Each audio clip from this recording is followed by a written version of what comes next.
Yo quiero hablar hoy de algo que comencé hace unos domingos atrás.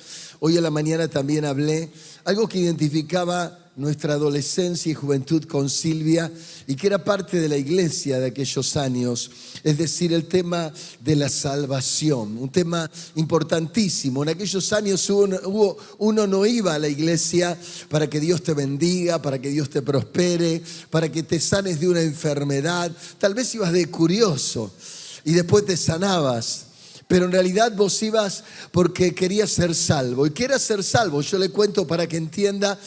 Yo el día que me entregué a Cristo, yo salí tal cual estaba, pero con un cambio increíble en mi corazón. Creo que se sumó a la alegría de haber aceptado a Cristo como Salvador.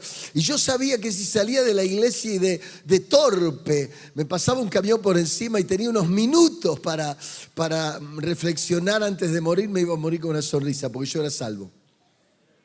Y yo sabía que había aceptado, había hecho las paces con Dios en esa iglesia y para mí lo era todo, y en realidad lo es todo. Yo no sé si éramos muy inocentes, pero era esa fe de hacer la oración de fe y hacer las paces con Dios. Era reconocer a Jesús, el Salvador, como el sustituto. Y cuando uno lo aceptaba, ya está. Después aprendí muchas cosas. Aprendí que somos más que vencedores en Cristo. Aprendí que tengo que tener autoridad como hijo. Aprendí a compartir humildemente mi testimonio sin grandes capacidades. Pero aprendí y crecí. Pero en realidad la clave era ser salvo. Y no importaba si usted muriese como muriese. Lo importante era ser salvo. Y así nos íbamos a casa con alegría de ser salvos. El día... ¿cuándo fue? ¿Miércoles o jueves que fuimos? O martes, miércoles, fuimos a un velorio, o jueves, ¿no? Jueves, nos fuimos a un velorio con mi esposa a la noche, estuvimos de velorio en velorio realmente. Uno muy triste, nos dolió mucho, y el segundo cuando llegamos, yo no sabía con qué me iba a encontrar con mi esposa, y había unas 300 personas, o 500 tal vez, pero el velorio fue una fiesta. Se hizo en una iglesia, adelante estaba el féretro, pero en medio de todo estaba el esposo de la persona fallecida, que era una pastora. Estaban los colaboradores, el director de la ceremonia, estaban los músicos que tocaban el teclado. Se cantaron 3 himnos, no seguidos, sino con interrupciones. Se compartieron testimonios de lo que fue esa persona. Y terminamos el culto realmente impactados. Y uno dirá, ¿por qué? ¿Cuál fue la clave? La clave era que se elevó la actitud de esta mujer de ser salva. Y se habló de su lugar en los cielos, de cómo estaría ahora. El esposo dijo, seguro que si cuento esto se estaría riendo. Y si canto este coro, seguro ella quisiera cantarlo, aunque desafinaba. Y muchas cosas. Y fue realmente lindo, porque eso era la iglesia. La iglesia no era si el culto sentí mucho, si el culto sentí poco. No era si en realidad había, no sé, algo especial en la actitud de los que servían, sino que se trataba de que veníamos a encontrarnos con el que nos había salvado. Amén. Si quiere aplaudir, aplauda. Y yo quiero hablar hoy de 3 beneficios de ser salvo, ligero. Y en medio de la enseñanza, entre medio tal vez de la enseñanza, va a haber algunas tiradas de orejas también. Así que decirle al que está al lado, prepárate. El pastor se vino con mate con mucho palo, decirle. Amén. Uno me dijo, pastor, usted predica como mate lavado. ¿Por qué? Le digo. Y mucho palo, pastor, mucho palo. Así que le invito a que lea conmigo en Lucas capítulo 15, verso 11 en adelante, donde dice lo siguiente, la historia del hijo pródigo. Un hombre tenía 2 hijos y el menor de ellos le dijo a su papá, papá, dame la parte de los bienes que me corresponde, y les repartió los bienes. No muchos días después, ese muchachito, juntándolo todo, se fue lejos a una provincia alejada y allí desperdició sus bienes viviendo perdidamente. Cuando lo hubo malgastado todo, vino una gran hambre en aquella provincia y comenzó a faltarle. Y fue, se arrimó a alguno de los conciudadanos, ex amigotes de aquella tierra, y dice acá, el cual le envió a una hacienda para que apacentase unos cerdos. Y deseaba llenar su vientre, su estómago, de la basura que comían los cerdos, pero nadie le daba.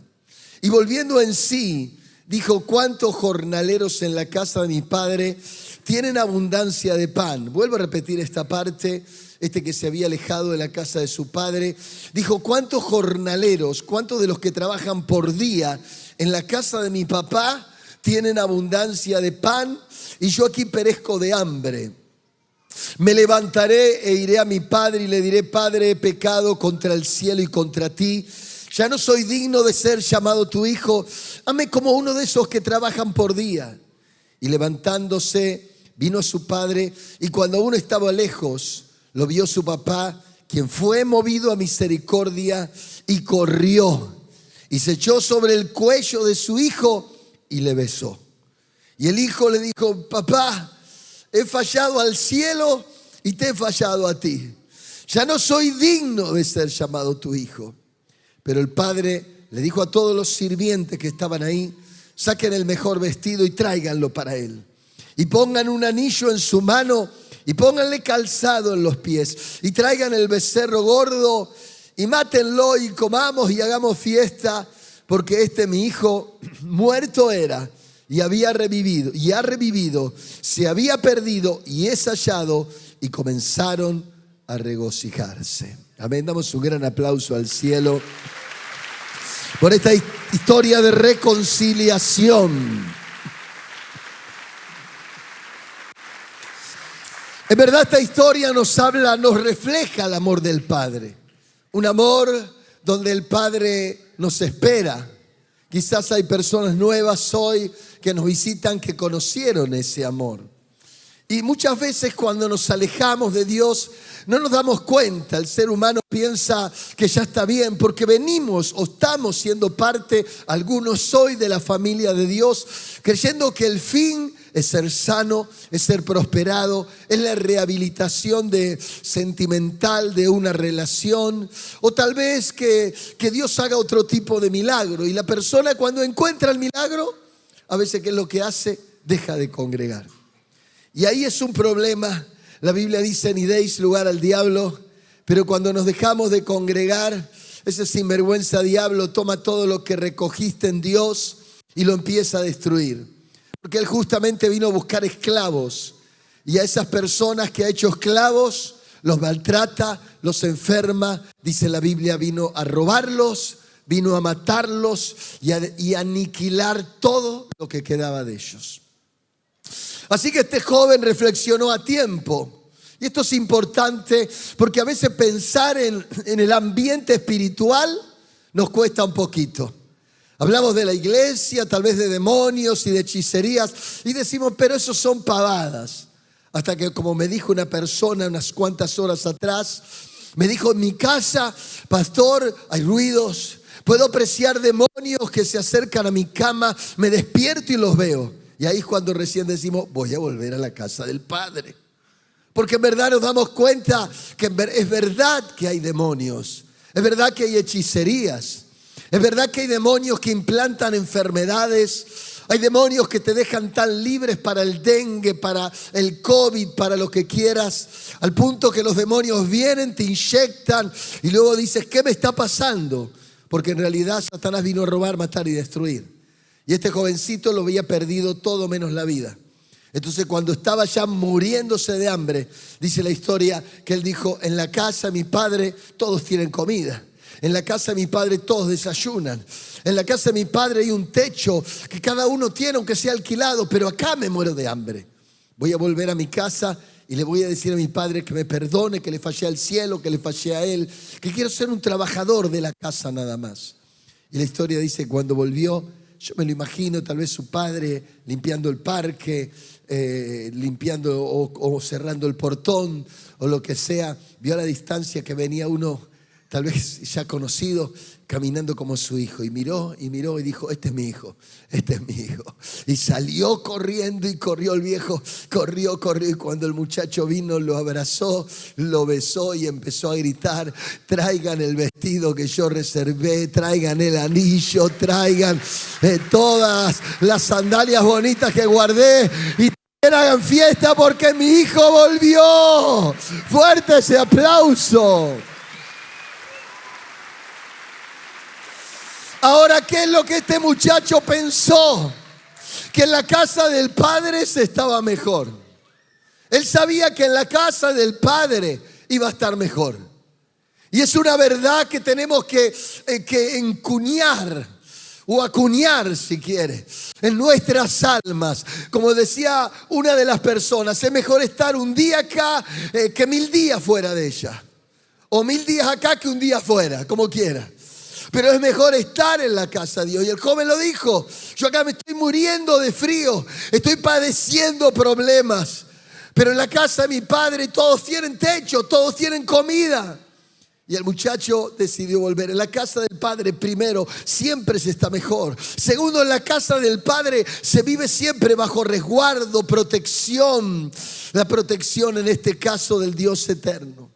Sabemos que el enemigo puede rugir, pero usted siente en este lugar la protección divina. Salmo 91, el que habita al abrigo del Altísimo mora bajo la sombra del Omnipotente.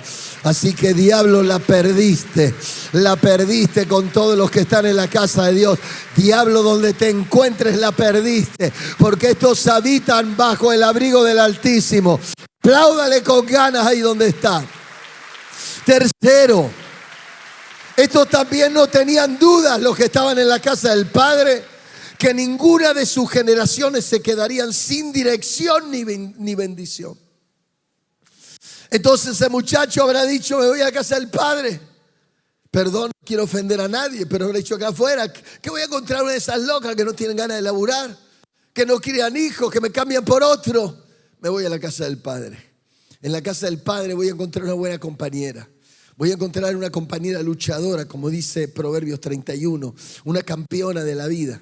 Y la historia señala que él vuelve a la casa del Padre. Creo, amados amigos, hermanos, que no hay mejor cosa que criar la familia en el camino del Señor. Y quiero dejarles algo, los que no traen a sus hijos a la escuelita bíblica, los que no los han traído, perdieron muchísimo. Las enseñanzas de la escuela bíblica, las enseñanzas para adolescentes y preadolescentes son fundamentales.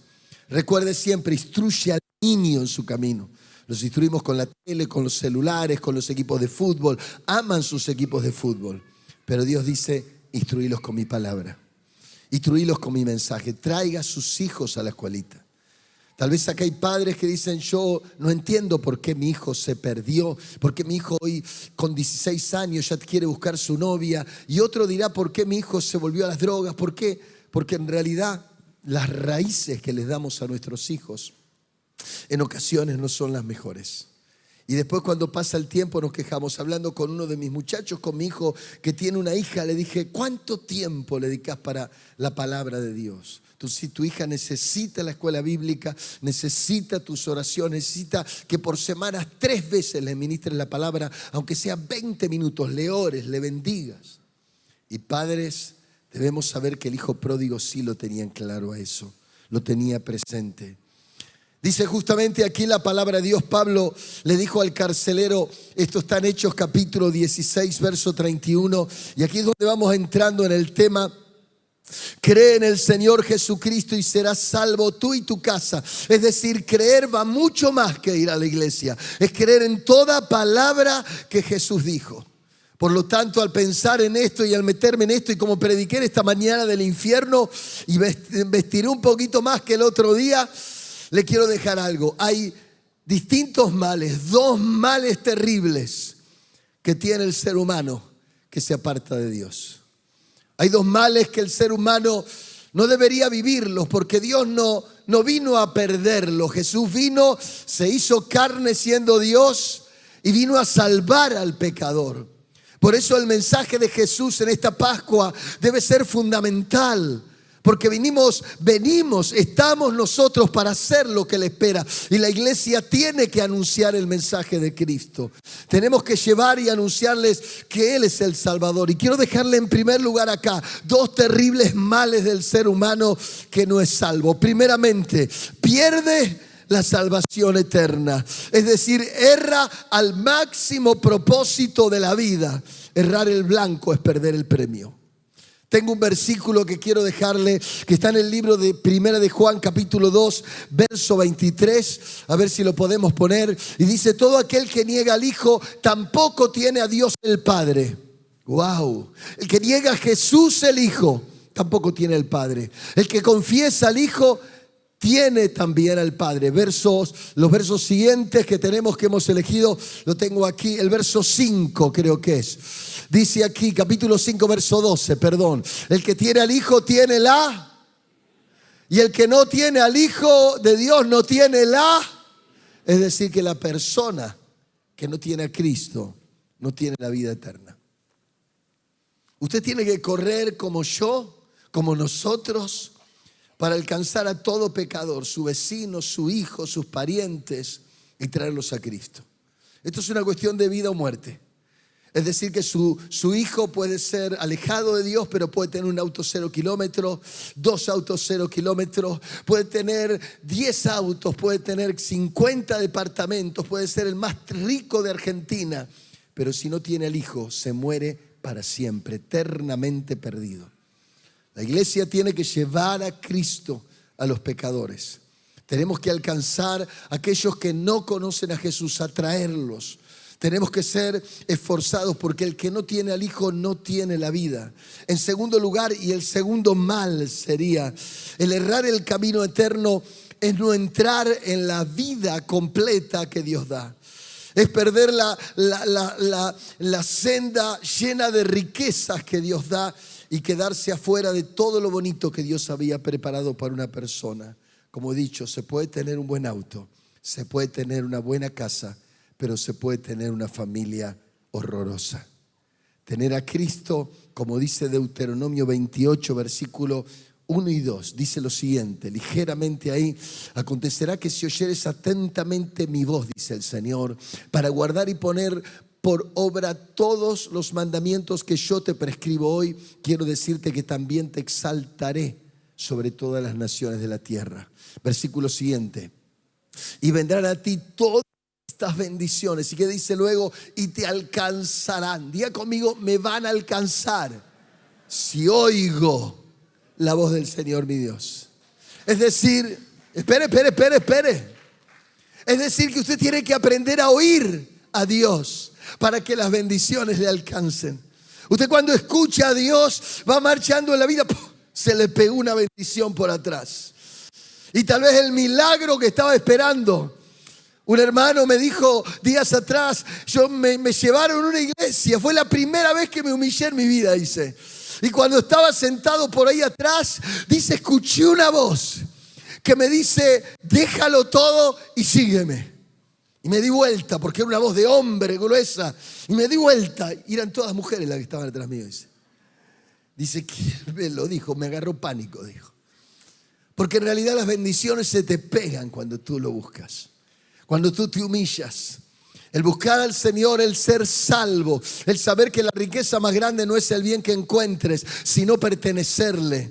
El saber, como dice San Juan 14, y vendré otra vez y os tomaré a mí mismo. No está diciendo vendré a buscar a Walter, vendré a buscar a Juan. Vengo a buscar el Cristo que está llenando esta persona. No es la misma, me lo voy a llevar conmigo, porque soy yo el que está ahí. Y a su nombre, fuerte ese aplauso.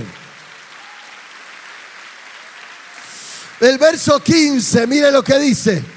El verso 15 dice, pero acontecerá que si no escuchas el llamado de tu Dios para procurar cumplir todo lo que te digo y sus estatutos que te intimo hoy, que vendrán todas estas maldiciones y te alcanzarán.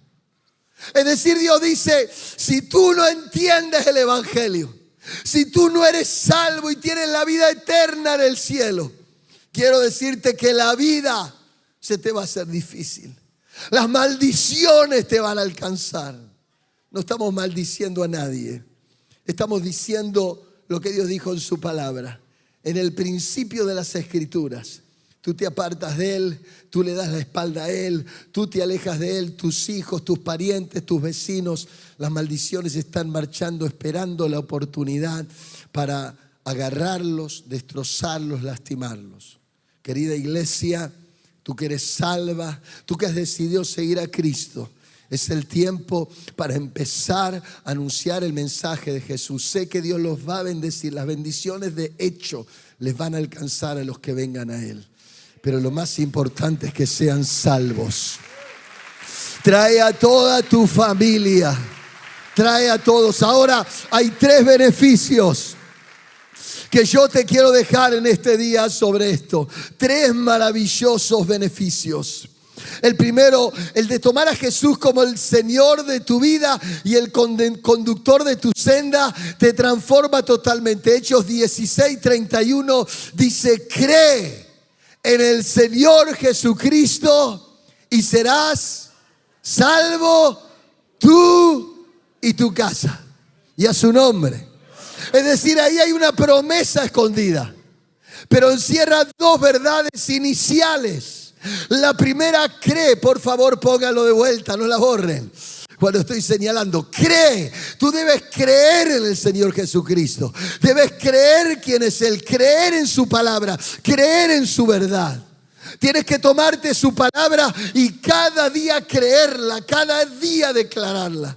Hay un joven que siempre me escribe y me cuenta de sus males, de su depresión. Y le dije el otro día, le digo: ¿cuánto congregás por mes? ¿Cuánto lees la palabra por semana? ¿Cuánto orás por día? Porque en realidad, cuán lejos estés del Rey, cuán menos le vas a creer. La iglesia tiene que creerle al Padre.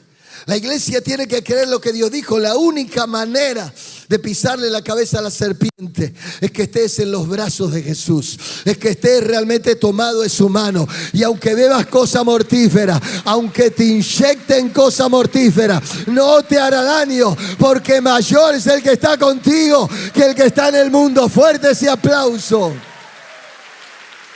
Y a su nombre.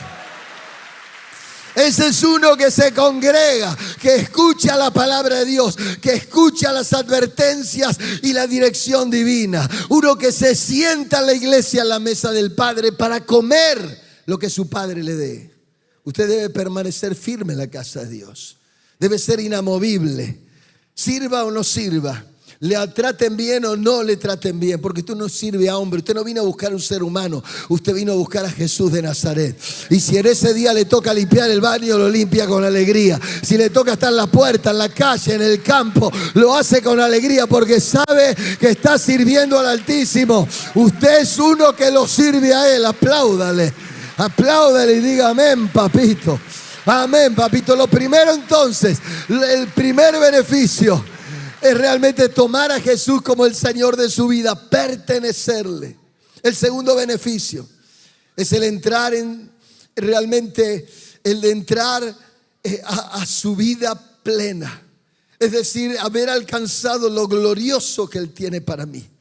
A la eternidad del Padre, a la luz del Cordero de Dios. Primera de Juan 5:12. Dice lo siguiente, dice: el que tiene al Hijo, lo repito de vuelta, tiene la vida, y el que no tiene al Hijo no tiene la vida. Cuando tú tienes al Hijo, tú tienes la vida. Apocalipsis 21, versículo 23, dice también ahí, rápidamente, Apocalipsis 21, a ver si estamos bien, verso 23, y a la 1, y a las 2, y a las 3, y ahí está.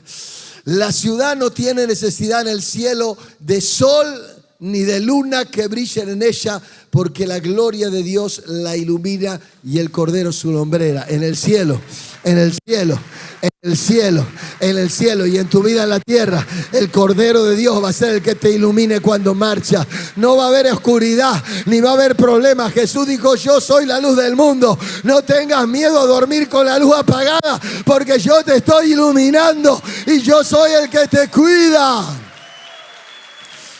Alabado sea el nombre de Jesús, aleluya.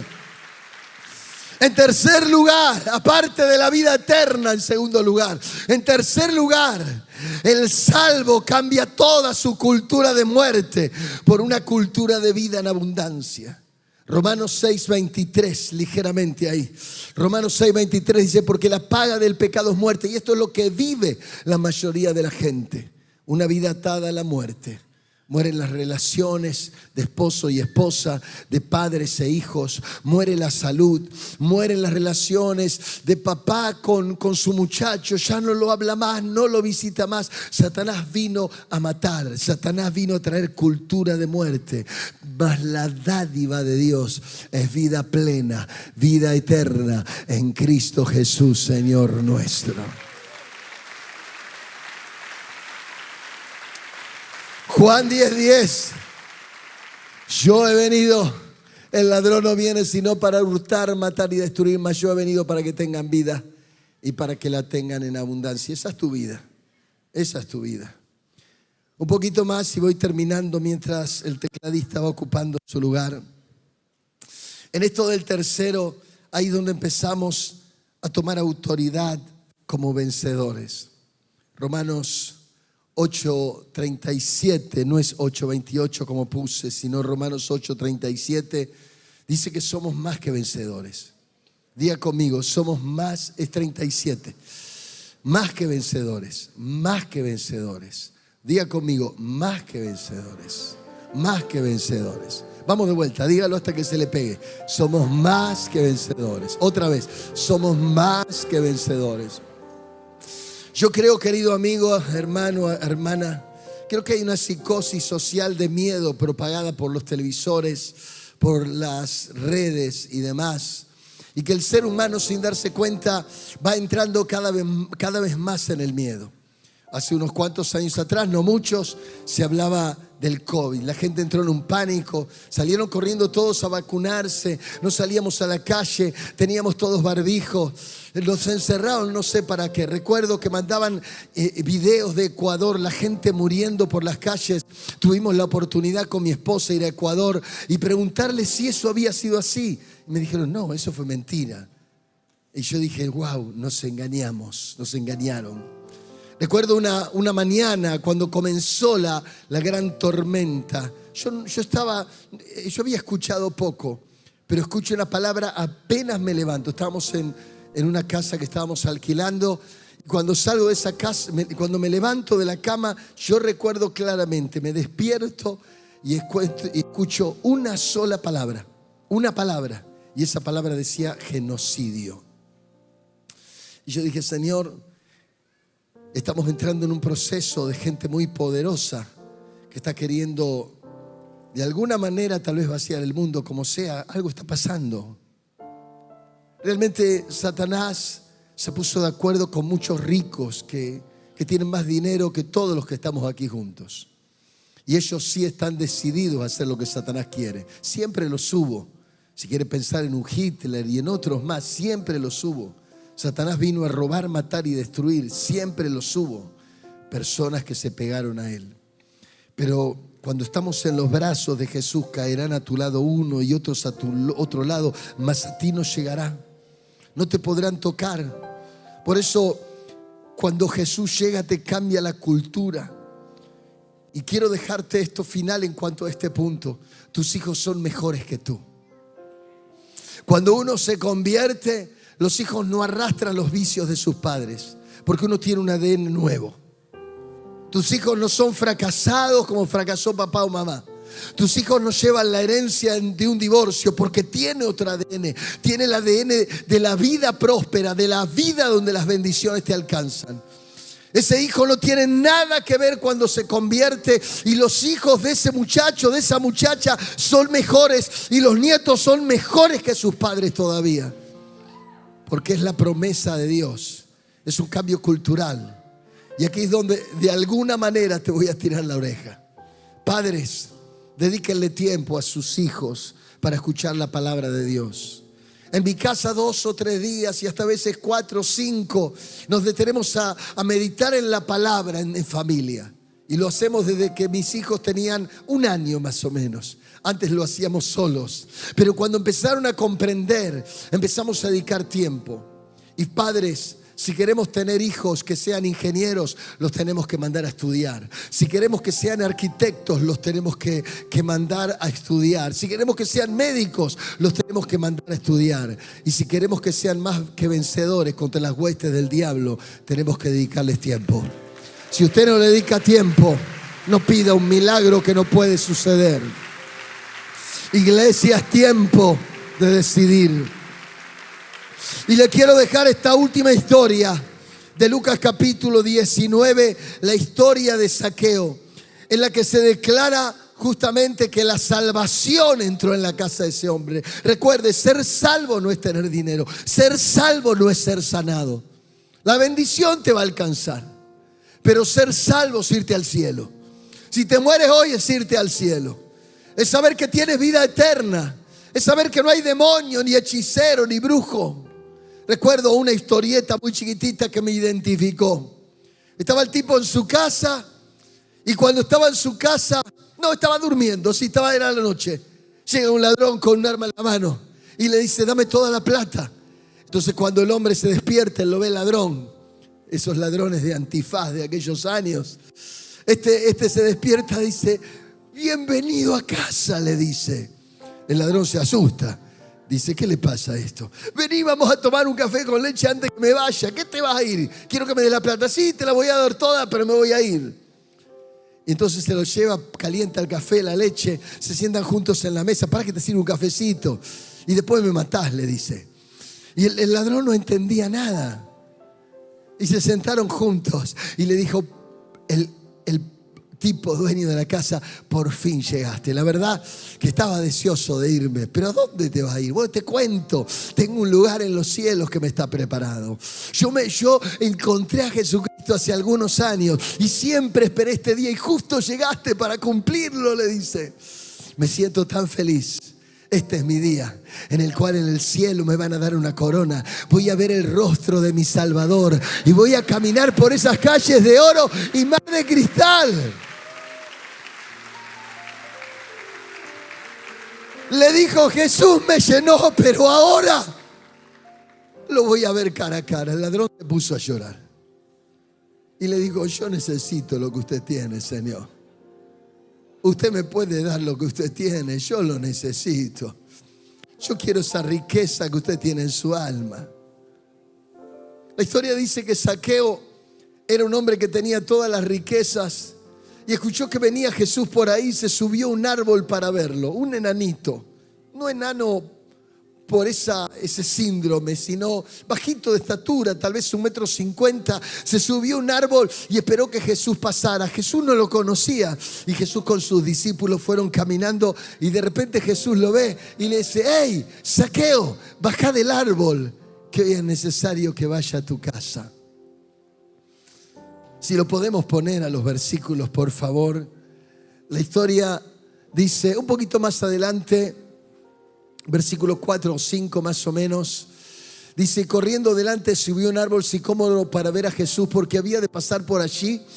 Verso 5. Y cuando Jesús llegó a aquel lugar, mirando hacia arriba, le vio y le dijo: Zaqueo, date prisa, bájate, porque hoy es necesario que vaya yo a tu casa. Me imagino Zaqueo: ¿de dónde me conoce? Usted recuerde que Jesús le conoce antes de nacer,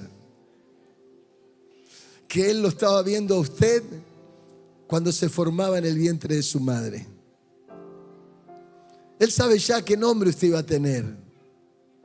Ya le conocía. Entonces Él descendió a prisa y le recibió gozoso en su casa.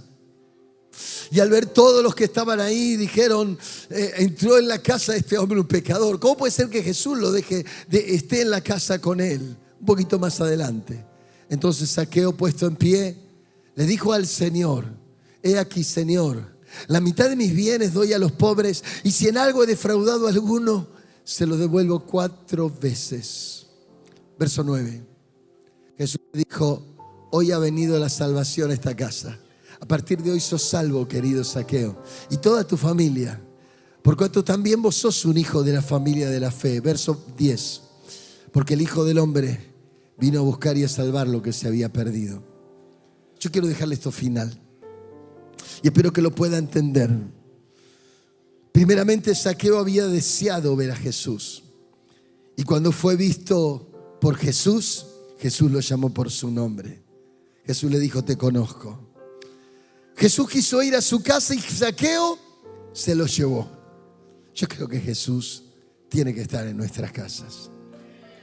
Creo que lo tenemos que llevar a casa. Escuche. Apague la tele un poco. Llévelo a su casa y tenga una charla con su esposo, con su esposa, con sus hijos. Llévelo a su casa, métase en la pieza. Cuéntele usted a él las cosas grandes que él está haciendo y dígale gracias. Háblele a sus pequeños, adolescentes o jóvenes. ¿Quién es él para usted? A vos, abuela, andate 2 o 3 veces a la casa de tus nietos. A vos, abuelo, o cuando vienen a tu casa, dedicale un tiempo y hablarles de Jesús. Tenés que llevar a Jesús a las casas. Este Zaqueo se lo llevó a su casa y no solamente eso, sino que cuando estaba ahí en la casa, todo lo que había logrado de la vida lo puso a los pies de Jesús y de la gente. Dijo: Señor, no me importa quedarme pobre. La mitad de todo lo que tengo se lo doy a los necesitados. ¿Estás vos acá conmigo? Jesús, no tengo una riqueza más grande. Y de la mitad que me queda, todo lo que le debo a otros se lo devuelvo 4 veces. Jesús le dijo: querido Zaqueo, la salvación hoy entró a tu casa. Hoy entró la salvación a tu casa. Mire qué bonito. Dice que para entrar al reino de los cielos hay que entrar por la puerta estrecha.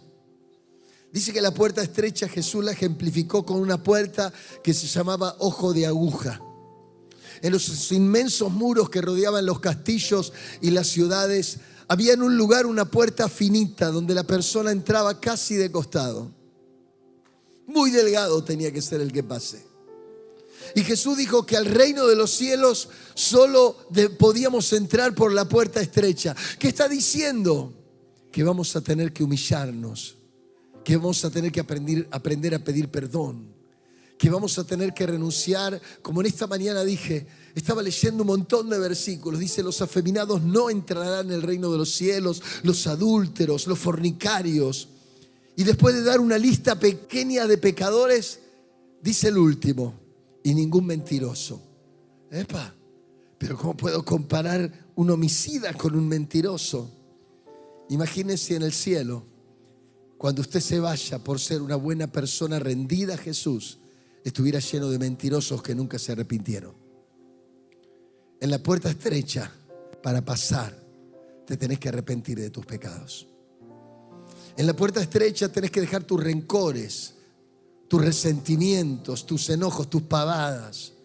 El pensar que es más grande servir a Dios en una plataforma que limpiando la puerta de la iglesia.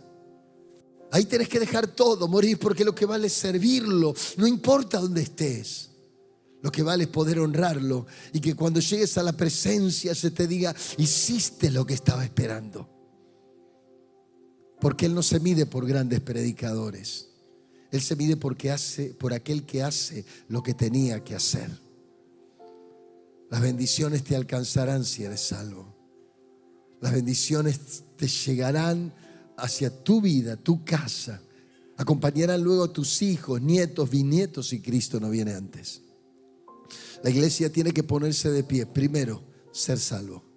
Y segundo, actuar como un hijo de Dios. Con vestido nuevo, con anillo de hijo, con calzados para caminar como vencedores y vivir una vida victoriosa en todo lugar donde Dios te lleve. Yo te invito a que te pongas de pie en este momento.